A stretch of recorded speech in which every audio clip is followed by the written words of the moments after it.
Okay, so in my ongoing quest to bring you interesting people, I got a fascinating life coach with me here today. Please hang around for this. So let's get started. This is the Hey Ed YouTube channel, and I'm your host, moderator, and all-around nice guy, Edward Anderson, live from California, Christopher Welsh. Hey, Christopher, how are you doing? I'm doing awesome, Ed. How are you doing Oh, up living the there dream. in the cold area? I'm down here in sunny Southern California. Yeah, well, rub it in, why don't you? That's I pay for it though. I pay through the nose. Now, you are a life coach, a radio host, a podcaster, and you want to fill us in about what all you do because you have a long list. You have a pretty impressive repertoire that you do. You want to fill in the audience on what you do for people? Sure. And first of all, thank you, Ed, for having me on your show. I really appreciate it. I'm looking forward to this conversation. I checked out some of your videos and I like the fact that you're a straightforward type of person and you got opinions and you're passionate. So thank you for having me here on the show. Yeah, essentially, like you basically spelled it out. I'm a mindset coach. I've been doing that for over 20 years. It's something I got into just being able to help people. People would come to my office in my corporate position and they would come to me for a business question and they would leave 45 minutes to an hour later telling me their life story. And I just found this great knack for people to be able to trust me and tell me everything. And I was able to be able to impart to them ways that they could shift their mindset and shift their actions based on everything that I did, because my life up until about the point of 17 years old was pretty traumatic. And so I do that. I've been a professional speaker for over 20 years where I go out and speak on stages. One of the greatest moments I had was going to speak to the school I dropped out of, which is something I could tell you about later. And I do two podcasts every single week. They're video casts that are podcasts. One of them is called Raw and Unscripted with Christopher Rausch. And the other one's called The Unfiltered Experience. And I love doing those. I've been doing those for about 3 years. I started The Unfiltered Experience during COVID. It started off as a show called Friday Night Live. It's just a way of bringing humor and motivation and inspiration to people while we were on lockdown. And it dovetailed into something else. And I do that with a beautiful friend of mine who's a spiritual coach. So we have a good yin and yang on that. He's more fluffy and like, hey, we're going to do chakras. And I'm more like, hey, this is how you get your shit together. And I'm a beautiful dad to an amazing 6-year-old. And yeah, I'm writing a book right now. I'm actually in the process of finishing my memoir. Here's a sneak peek of the cover. It's called It's Just You and Me, Kid, the story of a mother and son's survival on the streets of Southern California. It's a pretty crazy book. I've got about 164,000 words done for it. And I'm going to drop it down to about 120. But it's been a beautiful opportunity for me to go back and revisit a lot of painful memories in very vivid detail in order to help the world change. And I'm pretty conscious that it's going to be made into a movie after it's published. So it's going to be looking for it. And yeah, other than that, I just love life. I'm just out there to inspire people. I'm out there to bring the world together. I'm one of those crazy people that loves everybody, no matter differences of opinions and political parties and shapes and colors and religious and sexual orientations. I'm the guy out there trying to make this world a better place for who I am and what I do by just being me. Well, just so you know, I did have the lead in my school musical for 2 years in a row. If you're looking for an extra for your movie when it comes out, just so you know. Nice. Yeah, potentially. I think it would be blast. I think it'd be blast to get so many people I know to be extras in the movie and be little characters in the movie. It would make it more special for me. Now, you were in the corporate world before you started your podcasting and your life coaching, right? Yeah, actually, no, I've been doing that simultaneously. I was in the corporate space doing my coaching and my speaking and one of my radio shows. And then when I left corporate, actually, I was doing the podcast as well. Raw and Unscripted. I started that back in 2019.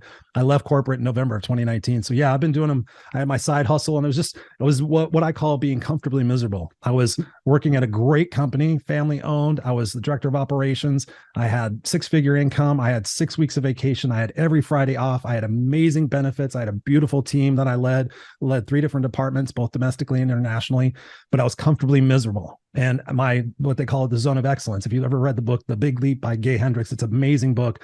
And he talks about your different zones, like your zone of greatness, your zone of excellence, and your zone of genius. Zone of excellence, leadership and corporate stuff and operations, like that's what my master's degree is in, is organizational management.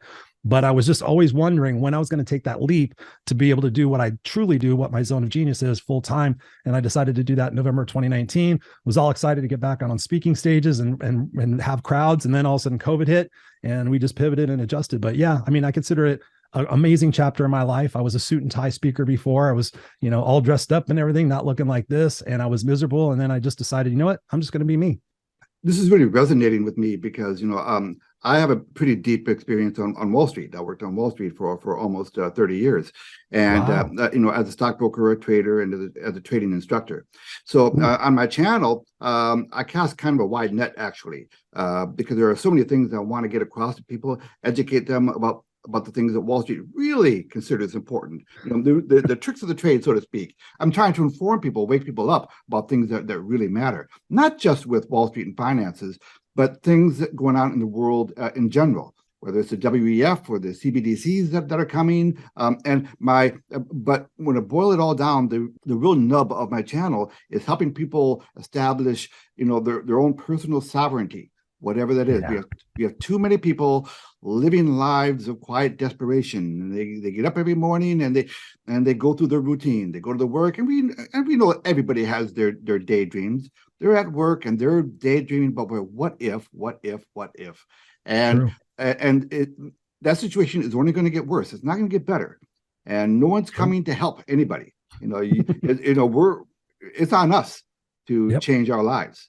So I'm trying to give people practical methods to actually unplug from the matrix and actually become masters of their own destiny. And it sounds a lot like that's the same mission that you're on, right? Oh, 100%, dude. I mean, you're speaking my language. I just want people to be themselves. We're taught, and we're conditioned as little kids.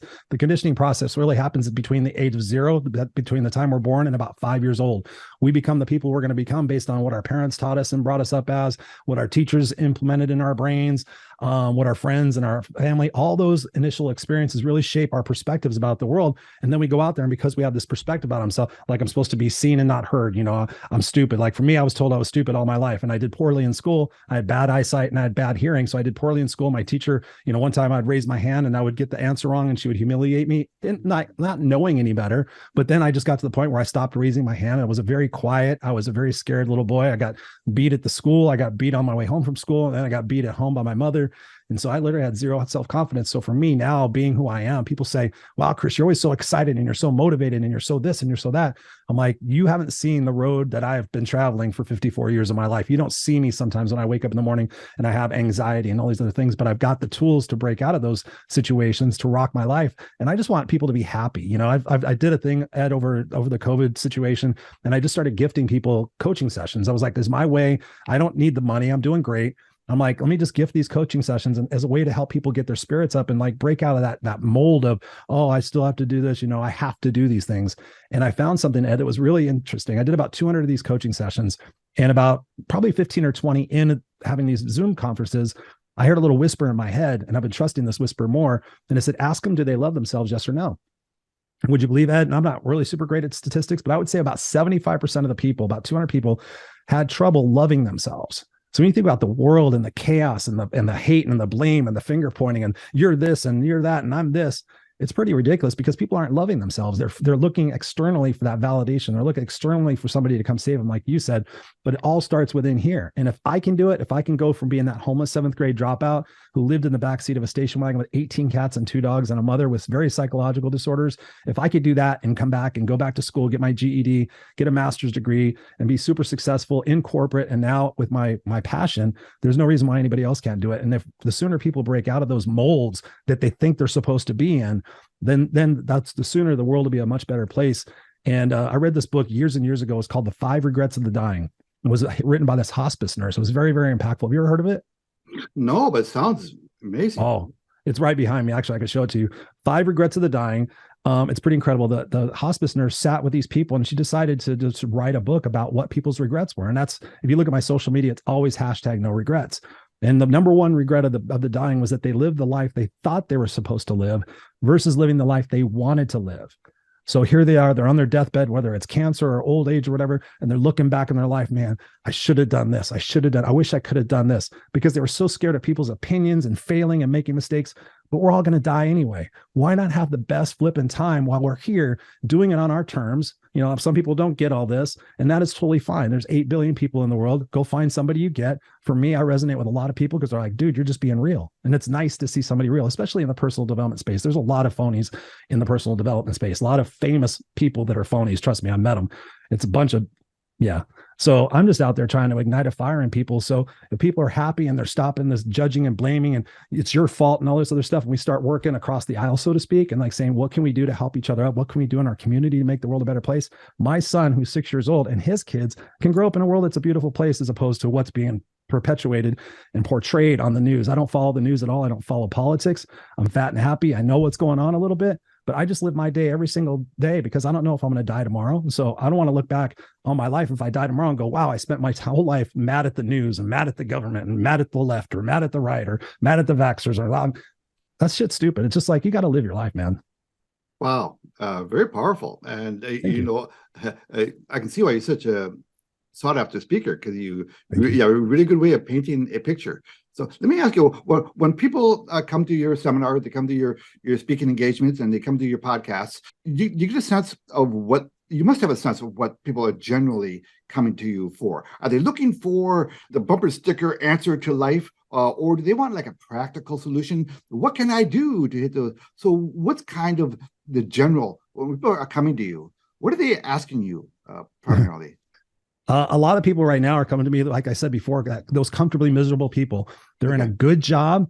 They're in a good relationship. They have a good home. They have a good dog, but they're like, there's more to life. And they're seeing what other people are doing. They're seeing people traveling and doing photography businesses on Instagram and going, wow, they get paid to travel and they're doing what they love. They're seeing all these people breaking out of the mold. And they're like, hey, I'm 30, 40, 50, 60. I had a 69-year-old lady hit me up as a coaching client. She worked with me for a year. She was 69 years old. She'd been widowed for 13 years.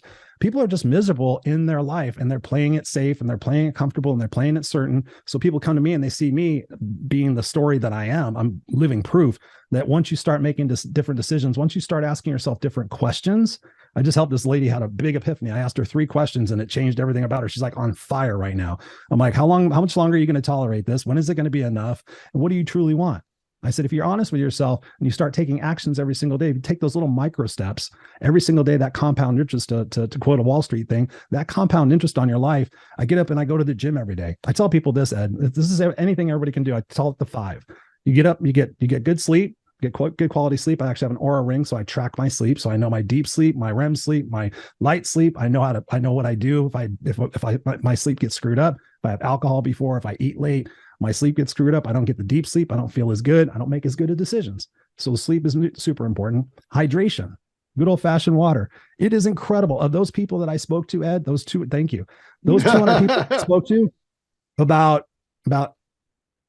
5% drank half their body weight in ounces of water every day. Some people don't even drink water at all. I'm like, do you know the percentage of water that's in your body? Your body's like 75, 80%, depends on what study you look at. If you're dehydrated, if you're even 5%, 10% dehydrated, you feel fuzzy, you feel foggy, you don't make great decisions. And what do? When we don't feel good, we want to go to our short-term gratification. I want to go spend money. I want to go watch Netflix. I want to go drink. I want to go eat. I want to go shop. I want to go do anything to avoid the feeling that I'm feeling. And people spend their whole life spinning in that freaking circle. And then one day they wake up and go, oh, and it's usually when they hit the bottom. It's usually a cancer diagnosis. I get people all the time that come to me like, I was just diagnosed with cancer and I don't want to live my life like this anymore. Okay, let's change that. What do we need to change first? The relationships that you have. So you got your sleep, you got your hydration, you got exercise. Everybody can exercise. I don't care what it is. I don't care what situation you are. I have a bad back. I had major surgery in 2019. I just went to the gym today. I go to the gym 5 days a week. My back's in a lot of pain. My hip's in a lot of pain, but I'm strengthening the other areas of my life. So I have that exercise. It's great for my mental capacity. Getting outside and getting some vitamin D or taking vitamin D supplements. I went through a period years ago here in California where it rained for like 10 days straight. And I found myself in this really funky, depressed mood. And it dawned on me, I was driving home and I was like, oh, I haven't seen the sun in 10 days. I wasn't taking vitamin D as a supplement. I started supplementing when it was cloudy outside because I wasn't going outside and getting sunshine during the day. So I found out that makes a huge difference on how we feel. Vitamins and nutrients. So getting outside for a 10-minute walk in the sunshine, feeling that sun on your face, getting some deep breathing in, maybe saying some affirmations. And then the last part of it, let's see, sleep, water, hydration, exercise. Yeah. So those are the 5. Yeah. Okay. Yeah. Sleep, hydration, exercise, nutrition, like eating well. It's amazing. And this is something that it just hit me the other day. Like, when people get diagnosed with cancer, they sit there and they go, okay, I'm going to eat everything that's green and I'm going to do smoothies and I'm going to go the holistic route. I'm going to alkalinize my body and I'm going to get rid of all the everything else. And it's like, well, why didn't you do that before you had the cancer diagnosis, because what you did before is probably what's causing the cancer, because sugar loves cancer. And people sit there and say, well, I don't have time, Chris. I don't have this. I don't have enough money. I'm like, okay, so do you have enough time later in life to take maybe 10, 15, 20 different pills? Do you have time in your life to go to a bunch of doctor's appointments when you get diabetic? Do you have time in your life to get an amputation? Do you have time in your life to miss your kids' lives and to be subpar what you could actually be? Do you have time for that later on in life? Because I've seen it. Like, I don't talk about anything that I've not seen or experienced. I have a friend of mine. He and I were in the best shape of our lives when we were 18. He's now literally on 20 medications. He had open heart surgery. He's 2 years older than me. So I'm 54. He's 56. He is morbidly obese. Poor guy. And he just got lazy, and he just got, oh, well, I don't care about this. And now he can barely exercise because he screwed himself over so bad. And his regret was like, man, he was in better shape than I was. I mean, he was like a brick shit house. And this guy looks terrible. And I feel so bad for him because he just made horrible decisions. Now he's diabetic. Now he has to take insulin injections. And now he's got neuropathy in his foot. And you know the rest of the story on that. So people got to take care of themselves. And once you start doing that, you start making better decisions. You start seeing with clarity, like, what am I putting up with in my life? And if you stop tolerating half the shit you have in your life, it's incredible what can open up for you and what doors and what opportunities can open up from that point. Sorry, I get passionate about it. I love it. No, I love it. You're kidding me? Thanks. I love it. You're an easy interview. Look, I love it. You're forthcoming with, and I really appreciate it. Okay, so I got a question for you as you were talking. So I'm going to kind of give away here, my age a little bit, and I'm going to sound like an old fuddy-duddy here, but I'll risk it. Sure. So I grew up with, cassette players and phonographs and rotary phones. If my buddy wanted to get a hold of me, if he wanted to do something that night, he'd have to call the house, and if I wasn't there, my mom would take a message, and I would somehow find each other. So and if I wanted to ask a girl out, I actually had to walk up to her and start a conversation. It was and I'm wondering, these days, again, this is where I might sound really old-fashioned. But these days where people have access to each other electronically, so there's not a whole lot of personal interaction, and I'm wondering whether that's having an effect societally and on people themselves. They find themselves easy to avoid the hard conversations and everything seems easy nowadays, socially speaking. And I'm wondering if that has. It's got to have an effect on people's standard of living. Do you have thoughts on that? Oh, 100%, dude. You're speaking my language. I come from those old days too. The rotary telephones where you hated every phone number that had a zero in it because you're like, shh, yeah. When the little dial goes back down. Oh yeah, I remember that. No, to your point, Ed, especially for the younger generation, I've always been mentoring kids, usually at-risk kids like I was. I was a juvenile delinquent. And so I mentor kids who have been in and out of juvenile hall, in and out of foster homes. And I love doing that. And what I'm seeing now is the ability to have this interpersonal communication that we're having right now, that they lack in that. Like literally, they would rather send themselves text messages sitting next to each other than actually have a full-on conversation. And so I do think that it's going to cause issues. I think it has with the pandemic, with so many people being isolated for so long and not having that interaction. I was on Zooms all day. I was interacting with people. I was going out and, being safe, but I would go out to the beach. I'd take my kid to the mountains. We would go out and do stuff. But yeah, I think a lot of people that stayed inside so much and didn't talk, they're having a hard time re-entering the society. And I find that for myself too. Sometimes if I'm in a crowded group of people, sometimes I start to feel like, well, first I start to wonder, like, is anybody going to shoot the place up because they're off kilter and they're depressed? Like, I'd rather talk to that person before they go do those things. But yeah, it's incumbent upon us as individuals to go out there and seek that, because one of the biggest factors in longevity, and I've studied people for all my life, studied successful people. I've talked to rock stars, famous actors, millionaires, billionaires, and it all comes down to relationships. And that's something that I've always been a lone wolf. I haven't been I'm a people person. I'm like one of the most amazing extroverts, but I'm also an introvert. I can go camping by myself for 10 days and not even be sad. I know people in my life that can't go to the gym by themselves because they have to have somebody around themselves all the time. They're constantly on the phone to somebody connecting. And I think that, as far as our relationships and our health goes, having these one-on-one communications in person, going out for coffee, going out for drinks is really a great way to keep ourselves stimulated and keep that connection going with one another, because we can't do it in isolation. So I'm actually part of a group called OWL. It's OWWLL. And it's a new software app. And basically what you can do is you can call experts on, for $5, $10 or whatever. So you can call an expert and you can talk to them.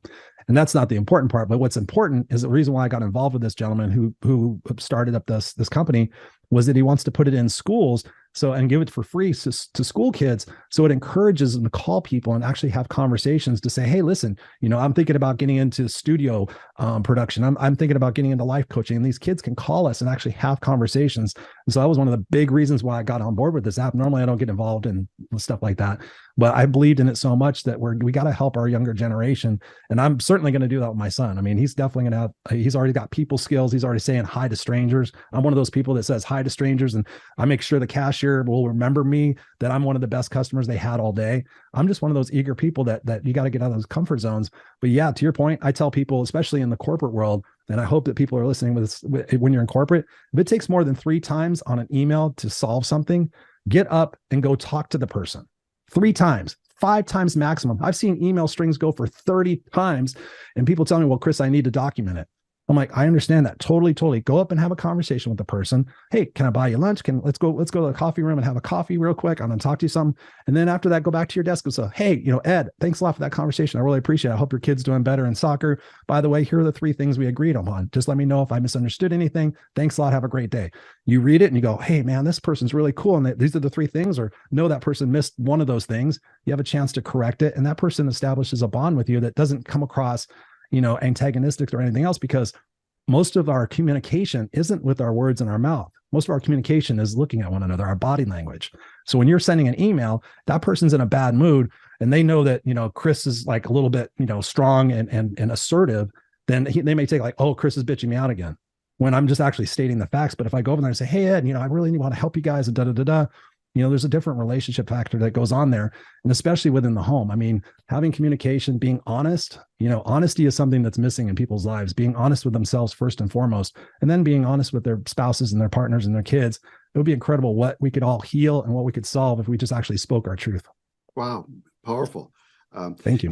A lot of the people that I deal with on a daily basis, I've got a WhatsApp group called the Hey Ed WhatsApp group, and we talk about all sorts of things. We've actually become really good friends, and I've got them, all over the world, and it's a wonderful group of people. We all have, similar mindset. We're all out there trying to achieve our personal sovereignty in whatever form we can get it. There's a lot of self-awareness going on inside of the group. But I also give them some practical ideas. I give them some programs they can use to establish streams of passive recurring income, for example. Because as far as I'm concerned, one of the best things people can do on a practical level to secure their freedoms is to become financially independent. So so I'm trying to, because of my Wall Street background, I figure, well, okay, that's a good niche for me. So in all those things people can do to make themselves happy and to secure their freedoms, all right, that's what I know about. I know about that little corner of the plan. And your zone of genius. Yeah, that's that. Very good, thank you. I'll copy that if you don't mind. Maybe. One of the things that most people are struggling with are people who they're trying to build the passive income stream. I give them really good programs to use. I'm very picky about the programs I share with the group. I do a lot of due diligence and I test it out myself. And we don't do a lot. Right now we're just focusing on 3 different programs. And everyone loves the idea of doing it, of building their own little teams and establish streams of passive recurring income so they can quit their job, their just over broke job. So they can, just like I did. So they can secure their little corner of the world, for themselves. A lot of people are shy about approaching people about opportunities. They feel like they're imposing, and they feel like they're walking on the hallowed ground somehow. And a lot of people are intimidated by this whole process. For someone like that who likes the idea of having their own little team and a passive income project, but they can't get over the anxiety of approaching strangers or anybody, what would you say to someone like that? That's an excellent question, Ed. I love it. I love being asked unique questions. So thank you for that. It's all about what we tell ourselves. Again, going back to that conditioning process when we're 0 to 5, a lot of things were spoken into us, and those are our belief systems. And I have a firm belief that you can only look through life through 2 lenses, right? Lens of fear or the lens of love. So if you're looking through life with a lens of fear, oh, what if I say this and do it wrong? I'm imposing upon them. If you have all those negative scripts running on in your brain, it's like a rut in a road. You can't get out of that rut until you start thinking and programming yourself a little bit differently. So what I invite people to do is to sit there and consider, okay, what would be the worst thing that would happen if you approach somebody and made them an offer? You're not selling anybody, because I had the same situation. You're not selling anybody. You're making an offer. You're demonstrating to yourself. You're living by example. Hey, I left my 9 to 5. I'm in my groove now. I'm doing this thing. If you're at all interested, I'd like to help you with that. Making an offer to somebody, having that opportunity to say, okay, what's the worst if they say no? Okay, it's a no. I have a friend of mine. He goes, I look forward to every no I get. And I said, what? And he goes, because I know it's getting to a yes. He goes, so if I know I have to go through 100 no's, I'm going to have to go through 100 no's to get that one yes. And that one yes, that's me, a real estate deal or whatever it might be, then it's worth it. But if I'm looking like I don't want to face rejection, then you're not going to do it. But ultimately, at the end of the day, are you going to look back and go, wow, I really regret that I could have really stepped into my power? So start asking yourself a question like, what would happen? What would it be like if I started approaching people and what I thought was going to happen didn't? Oh, wow, there's a spot. What would happen if I approach people and I was able to sell them on something? Do I feel I deserve it? There's a lot of people out there, Ed, like I said, don't love themselves. They don't have any worthiness factor in there. And that was one of my situations that I had to work with my coach. My coach is amazing. You think I'm the no excuses coach. She was a wall buster. And she's like, Chris, when are you going to get out of survivor mode? I'm like, the fuck? I'm not in survivor mode. I have 2 houses. I have a 69 Charger. I have a 6-figure income. I'm coaching. I'm speaking. I'm mentoring kids. I got a great life. She goes, no, you always have to have plan A, B, C, D, E, F, G. And we often can't see the picture, Ed, when we're in the frame. So she saw it outside and I was like, what do you mean? And I'm like, oh, that goes back to my uncertainty and my scarcity. Like money was always an issue when I was a kid. We were on welfare and food stamps. I had to dig through dumpsters to collect cans while we were homeless. So like I made it, but I was so scared. Like, what happens if I can't make it anymore? Am I going to wind up being homeless again? So I had to rewrite that script and really trust and know with myself that I've survived 100% of the things that have happened in my life, and I'm still here today. And here's the thing I want to get across to you guys, Ed, is the fact that when you think about when we grow and when we learn the most, is it when things are easy or when things are challenging? We grow the most when things are challenging, Ed. It's called The Hero's Journey. There's an amazing documentary. I don't know if you've ever seen it. It's on YouTube. It's an hour and 20 minutes. It's called Finding Joe. And it talks about the hero's journey. It's a phenomenal documentary. I've had so many people watch and they come back to me like, wow, Chris, it's kind of like our favorite movie. We always root for the underdog and we sit there and we cry secretly because we want to be that underdog in our own life, but we're afraid to go make those steps. But the truth is, when you go through those valleys in life, that's when you learn and grow the most. And if you look back on your life and all the challenges and all the mistakes and the failures and everything else that have been labeled as such, they're actually stepping stones. They're actually learning opportunities as long as we learn from them. There's some people out there that keep doing the same shit over and over again, expecting different things, and they deserve what they get. So I'm about breaking those patterns and being able to sit there and say, okay, if you appreciate the challenges in your life, if you appreciate going into a new venture and find it exciting rather than fearful, what might happen for your life? What people in your life might you let go of? It's like we're the sum of the 5 people around the most. Stephen Covey in the 7 Habits of Highly Effective People talks about that. I think Jim Rohn talks about it as well. The 5 people you're around the most. So I tell my coaching clients, write the 5 people you're around the most, just write them on a piece of paper and write next to it positive or negative. And positive, like, yeah, Ed, go out there and take that chance, leave your corporate job. Hey, Chris, go out there and do those things. Or like, no, you need to play it safe. You need to go to college and get a job and have a family. And then you get to retire someday, all that other bullshit. If you have those people in your life, you don't need to kick them to the curb. But what you need to do is you need the 5 people in your life that are like your team, the person you trust, the person that empowers you, the person that holds you accountable, and the person that's your mentor. So you have those 5 people in your life and they hold you accountable. It's pretty incredible. You start taking those baby steps. I think Darren Hardy had a book out there called The Compound Principle, The Compound Theory. I can't remember what it was. He was the editor for Success Magazine. They're like, if I just take a couple of steps every week and I take a couple more steps next week, in 6 months, where am I going to be? In a year, where am I going to be? And to your point, oh, Chris, it's going to be hard. Ed, it's going to be hard. I don't know what's going to happen. Yeah, but guess what? It's going to be worth it, isn't it? It's going to be worth it. You got to do what you haven't done to get what you haven't got. Yeah, well, that's where the growth comes, right? Growth comes when in the gap, right, between where you are now and where you want to be. In the middle, that's where the growth is. And it's not always. When I first started on Wall Street, so this is in 1987, okay, and when I got there, so I started as a stockbroker trainee. And now I had just arrived from Japan. I lived in Japan for about 5 years just prior to that. But then I met a girl, and she was on her way to New York, and I proposed to her at the airport in Japan. And she said, wow. she said, we only dated for about 2 months, but I knew she was the one. So I said, so I proposed to her at the airport, and she said, "Okay, I'll marry you, but I'm still going to New York." So, so a month later, I had to show up in New York. So I landed in New York. We got pregnant right away, so I had to figure out a way to make actual money for the first time in my life. So, what does a young man do when he has to make money and he's in New York? He goes to work on Wall Street. So that's what I did. But it wasn't a comfortable fit for me because I was still just a nice kid from Minnesota. And it was a tough environment. I'm telling you, the testosterone city, man. It was very, very, very tough. They talk about no excuses. They say, "I want you to hit this. I want you to hit," and they say, "Don't even talk to me until you've had your first $10,000 month." Right now, this is 1987. Okay, $10,000 in a month. Anyway, so I did get there, but it was all about getting the sale. So you learn the techniques, and you learn the tricks of the trade, and you learn the script, and you learn how to answer objections. But it's all about getting the sale. Get the sale. Get the sale. Close the person. And of course, now for me, it's all about, I don't want to sell someone anything. What I want to do is share them opportunities, share with them, and people can decide for themselves whether it makes sense or not. So I've mellowed a lot in my old age. What I'd rather do is figure out what do you need? What do you want?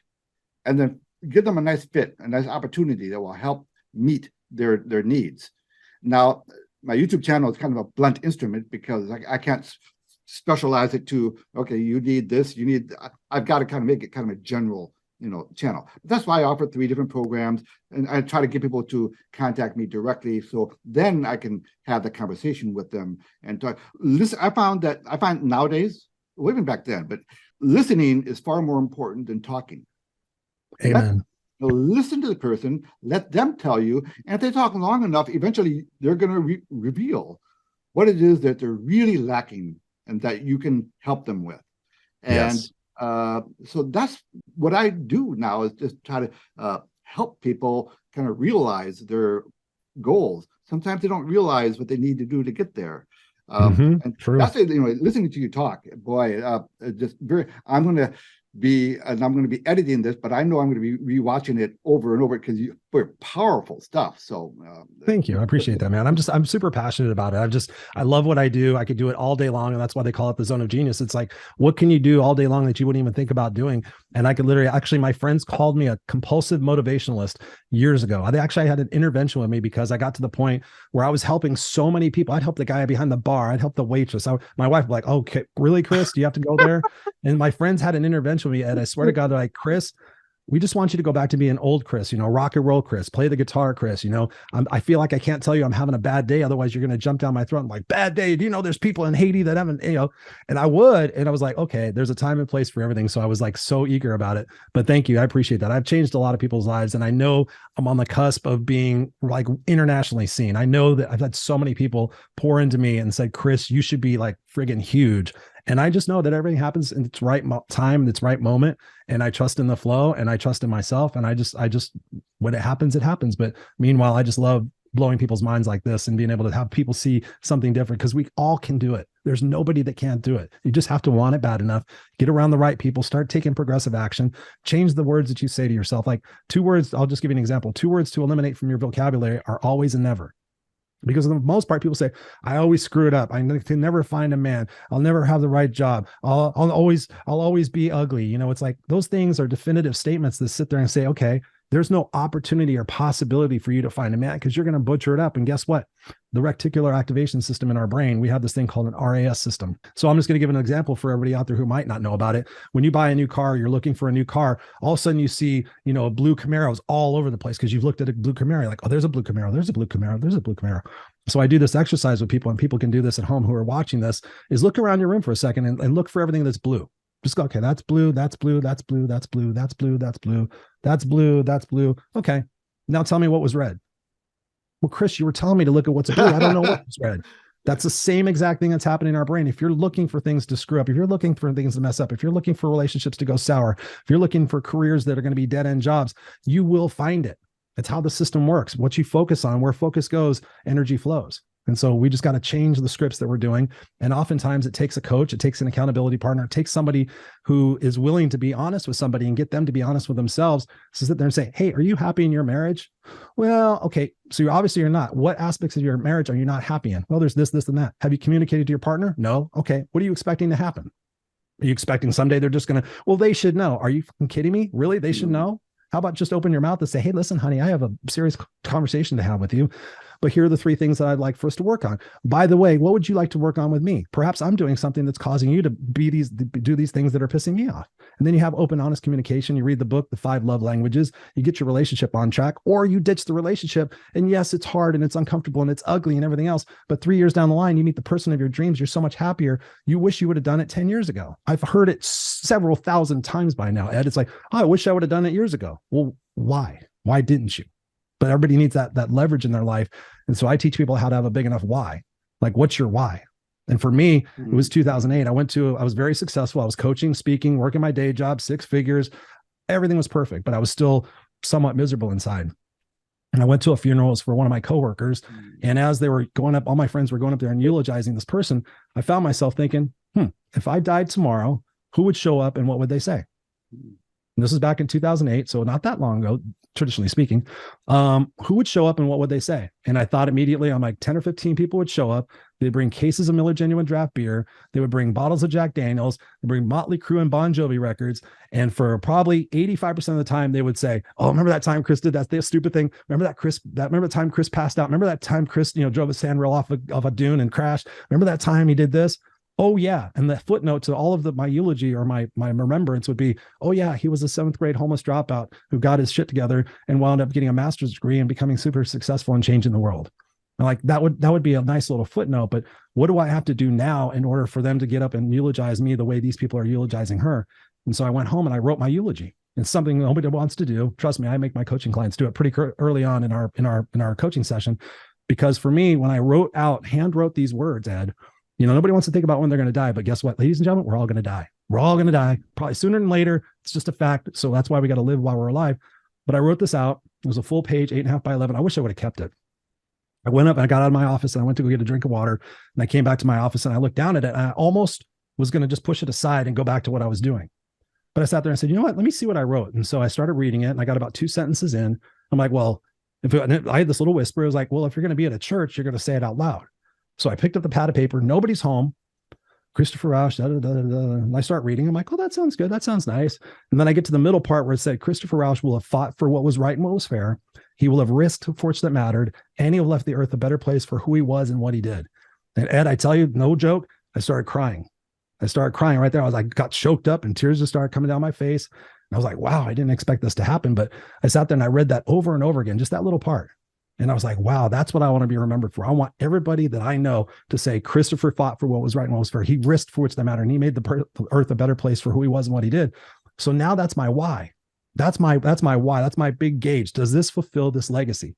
So God's honest truth, Ed, God forbid if I have a heart attack or a stroke and I die, and this is the last thing I ever do, and my son comes and watches this, he's going to say, Dad was on point. He's going to back and watch all my videos and all my shows and all my blogs and everything else. And my dad was living his point. And that's what I teach everybody else to do, is live on your point and let the other stuff go. Wow. Brilliant. Just brilliant. Thank you. Okay. So now you have a regular live podcast, don't you? Can you tell us where people can find it? And I'll post all this information in the description below, by the way, for everyone. But can you tell everyone how to find you? Sure. Absolutely. The best place to go is noexcusescoach.com. Noexcusescoach.com. You go there. There's a tab on there that says podcast. You can see the Raw and Unscripted show, which airs Tuesday nights at 7 p.m. Pacific Standard Time. It's live most every week, unless somebody has to record it because they're in an international location. That's Tuesday nights. I love that show. That's just me and a guest, or me by myself, just talking about mindset and motivation, inspiring stories, just giving the strategies like I just shared with you, just straight up strategies. I give all my stuff away. I mean, if people don't ever want to coach me, they just got to listen to my shows. And I probably said everything that I would coach them on through those, I think I'm on show, 300, something like that. I can't remember what it was. And then the Unfiltered Experience is Friday nights at 5 p.m. Pacific Standard Time. And I normally do that show with a friend of mine, Scott. I met through pandemic. I've met him in person a few times. but we do that show, and that's more spirituality plus mindset. He's very shishi foo foo fluffy. He's like a shaman. So he comes at everything like, okay, ladies and gentlemen, we're going to lift our chakras and we're going to get heart centered. And I'm like, okay, here's the shit you got to do. So we actually say the same thing, but we say it in two different ways, and people love that kind of yin and yang. Yeah. So, but yeah, if you go to noexcusescoach.com and hit the podcast tab, you'll find the video cast on YouTube, and then you'll find the audio podcast wherever you get podcasts. Like iTunes is the most common. So there's iTunes there, and Spotify, iHeart, all the big ones. Well, this has been so much fun. I probably went over the half hour. I promise you. So I apologize because I'm good. I love it. This is a fascinating conversation. I hope I can talk you into coming back again someday. Oh, absolutely. I love it. I love the questions you ask. I mean, I've been interviewed probably thousands of times by now. It's like, well, Chris, what was it like to be homeless? You know, I was like, okay, what do you think it was like? It sucked. It was horrible. I tried to kill myself twice. Unfortunately, I sucked at it. You know, it's like, but you ask really, really important questions that people need to be asking themselves. And then more importantly, listening to the answers and trying it out for themselves, because it's pretty incredible. You just start taking those steps, and it's amazing what starts to open up for you. Thanks again for being here. I'm appreciative and I'm honored. So Christopher Rauch, ladies and gentlemen, please look him up and start watching his podcast. God knows I'm going to. So thank you very, very much for being here, Chris. And I'll see you again soon, I hope. Awesome, Ed. Thank you. It's been a blessing. Thank you. I appreciate you. Copy that.